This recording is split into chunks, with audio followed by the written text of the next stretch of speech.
Mong si Mimi sa school ni Angelica. Nagbakasakali lang ako na baka dito kita makita sa bahay ng kaibigan mo.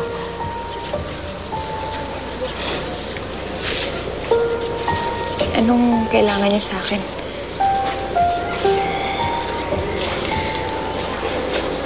Kung natatakot ho kayo na baka manggulo ko dun sa mga Montenegro.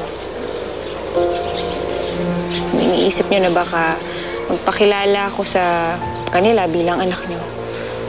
Nagkakamali ho kayo, hindi ko gagawin yun. Hindi, anak. Gusto ko lang makita ka. Makausap. Sabik na sabik akong mayakap ka.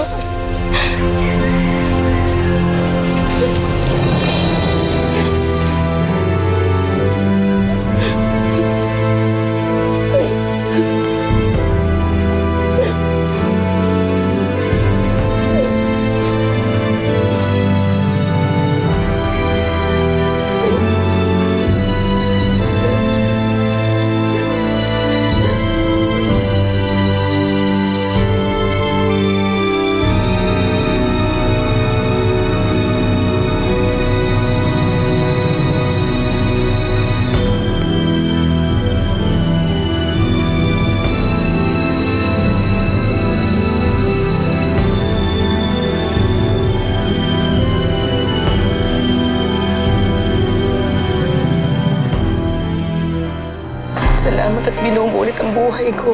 Magkakasama na tayong tatlo ni Angelica. Ha? Yaya!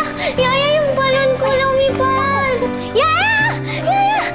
Yaya! I'm sorry, pero one piece of advice, pwede ba? Mag-ingat ka. Kasi hindi naman lahat ng oras may handang tumulong sa'yo katulad ko. Okay na lahat eh. Ano nga nangyari? Talaga yung brother niyo, si Tito Bernard? Wala, hinarang niyo tayo. Ay! Kamusta na kayo, Mama? Nandito na ho ako. Sana rin mapatawad niyo na ako sa lahat ng ginawa ko. Umalis ka na sa pagmamahal. Pakinggan niyo lang ho ako, Mama!